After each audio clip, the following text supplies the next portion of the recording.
Hi,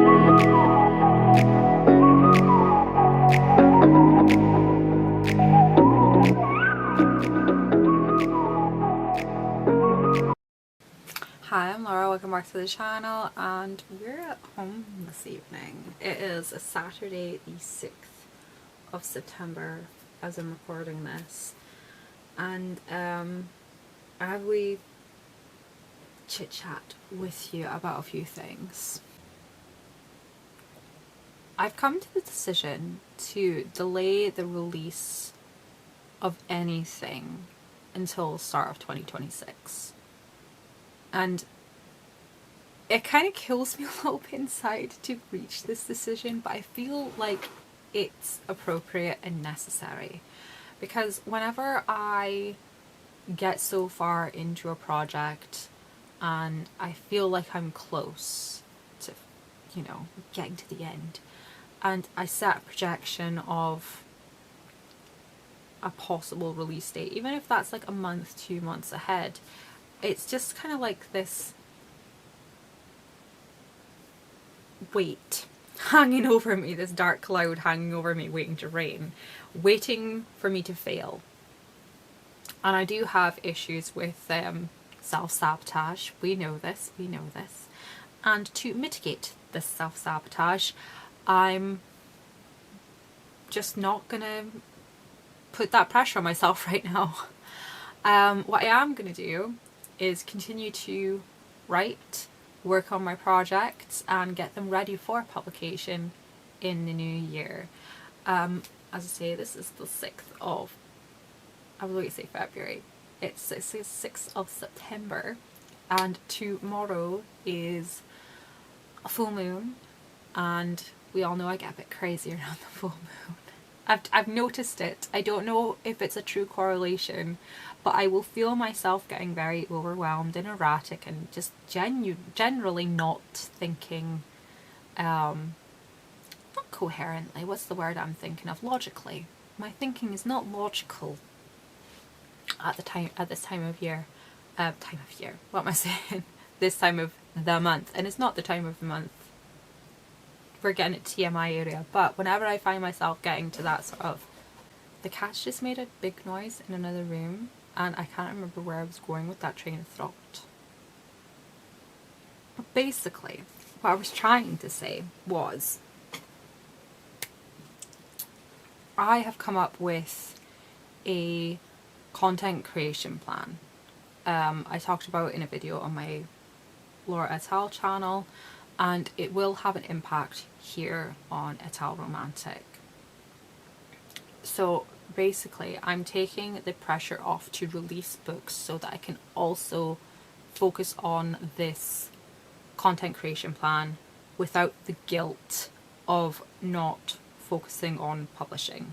Because I need, as I've said, I have a desire for my platforms and online presence to generate an income, and to do that I have to create content regularly, good quality content regularly, and that means I will be producing more content here, more content on Et al, and hopefully some more content on my blogs as well.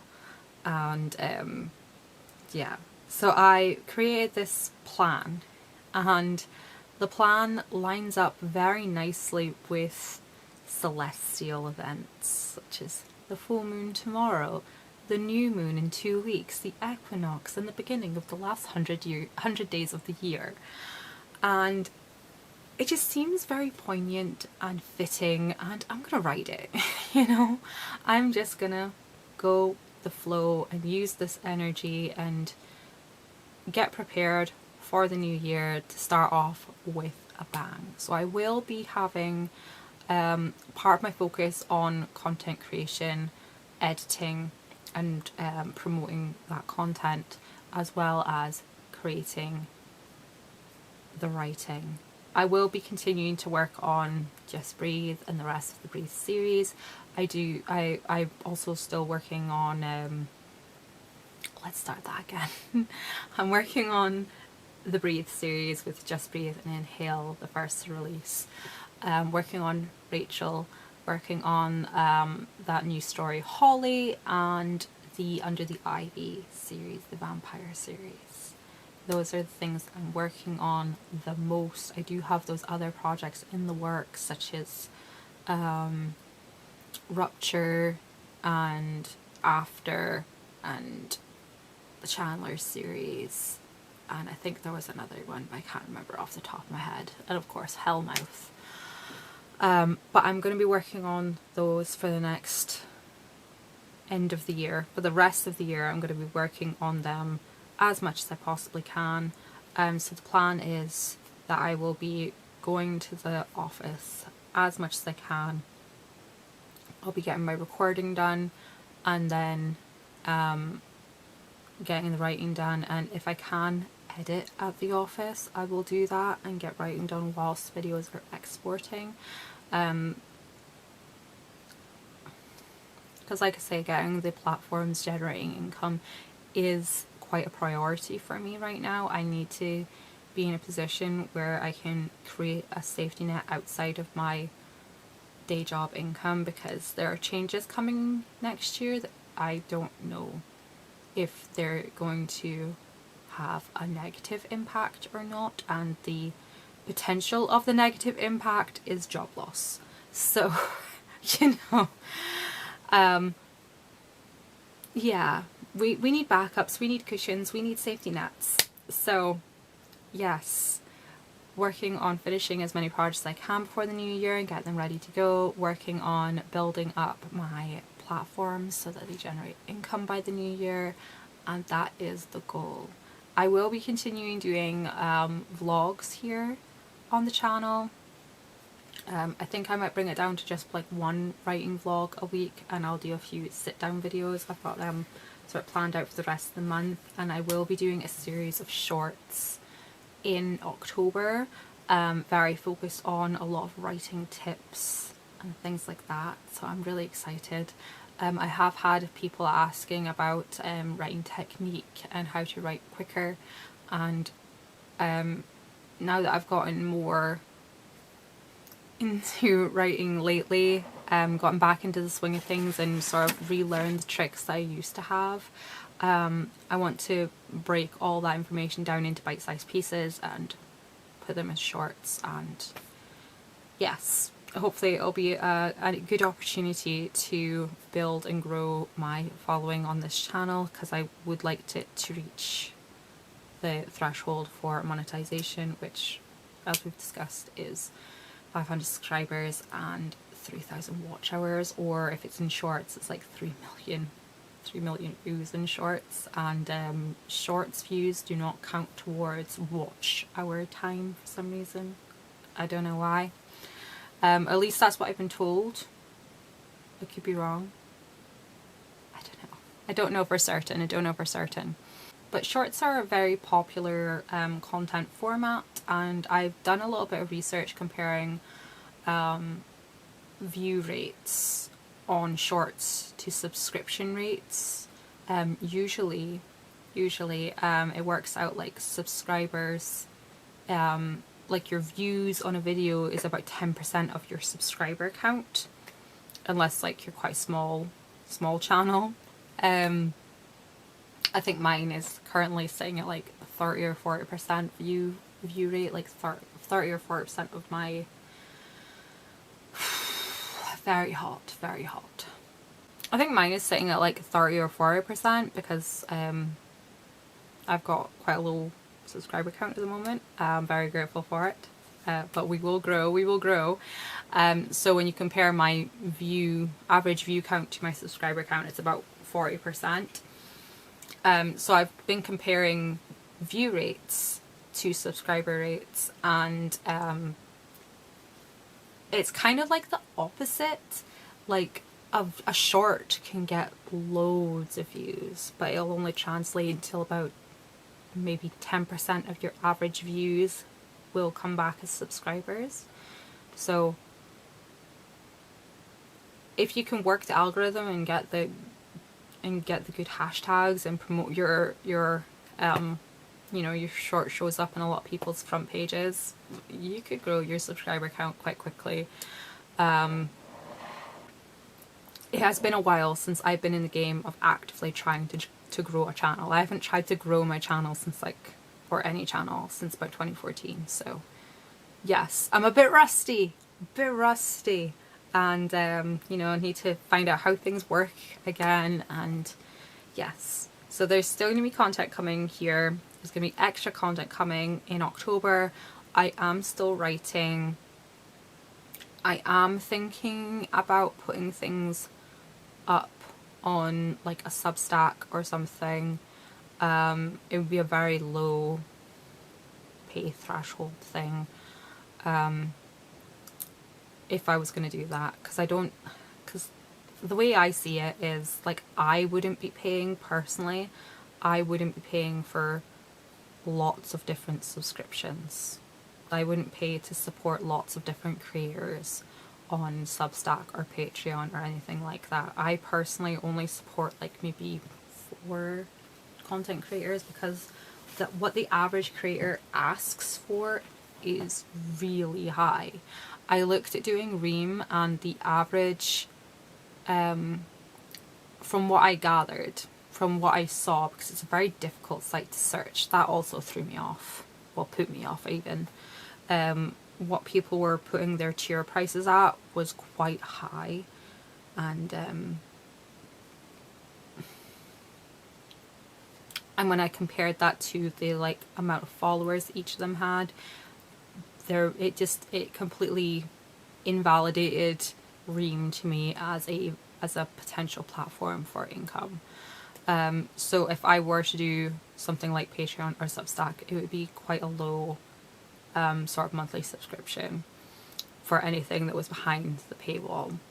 But yeah, just a quick little chit chat, let you guys know what's going on. I'm still gonna keep going with the No Zero days, try and get as much writing as I can done every day. I am following through with like my 5 AM wake ups now. They're definitely a strong part of my routine. Try and get some, I don't always write when I get up that early. Sometimes it is content planning, just laying out all my thoughts. That's mostly what I've been doing this week, because this decision, part of the larger decision of the content plan, has been coming together and like patchworking together this week. And yes, the momentum that I have with this is just, it's so intense. I'm gonna write it out, and it's gonna be great. It's gonna be grand. It's gonna be awesome. And I can't wait to share the extra content here, and actually give you guys some productive and interesting vlogs to watch.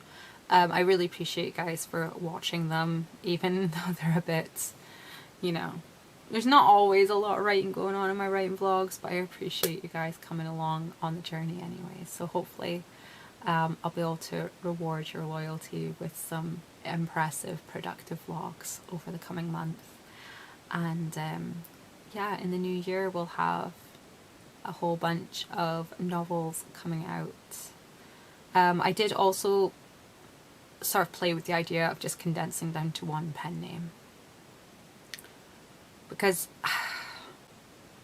I wasn't going to talk about this in this video, but I will. Let's just hash it out. I played with the idea of just condensing down to one pen name for the simple fact that it just adds more to my potential self-sabotage tendencies, because with more pen names comes the need to build up more platforms and you know, like create more of a following for each one, whether that's using social media or just having people purchasing, and then, you know, you need like newsletters for each one. It's a whole lot of work. It's a whole lot of work. So I might just go back to my original plan of a single pen name and having it tiered. The reason I stopped that idea is because I planned it out, and then I found out about Willow Winters doing the same thing, and I didn't want people to think I was copying her, especially since she uses pink as well. But I will keep anything young adult separate. That's still going to be under Debbie Sky, because I wouldn't want any young innocent eyes getting into what Mary Ellis writes. I just know we're not doing that. I might still publish under Diane Francis because I love the name, and yeah, I might still publish under her and do just like office romances. She might come in as a co-author for some of the Hellmouth things, because in the Hellmouth world there are some corporate companies. There is the Archer Group, and then there is Carter and Cross, which is a law firm. So she might co-author some books that focus on stories within those companies, but are not necessarily part of the overarching Hellmouth story. So if there's like a side character or something and I want them to have a story, I can give them one, and Diane Francis can get in on that. That is the plan. That is the plan. We'll see. I might do something with the other pen names in the future, but for right now it's just Mary Ellis, dabbling in Debbie Skies, and possibly featuring Diane Francis. So yes, that is the plan going forward. Focus on content creation and generating monetization, getting all of the work ready for the new year, and getting all the books ready to publish in the new year, and just zeroing in on a small clutch of pen names. So I hope you guys enjoyed this video. I hope it was informative and I didn't ramble terribly much, and enjoy the content that is coming up. And if you'd like to follow my other channel, where I'm going to be talking a lot more about aligning with your true self and stepping into your true self, I will link that in the info box and you can come follow along. There will be some like financial videos, a bit of like parenting and relationship and fashion and makeup and stuff, but for the most part at the moment it is aligning with your true self and stepping into your true self. And if that floats your boat, if that resonates with you, come join me, and I'll catch you guys later. Thanks so much for watching. Bye bye.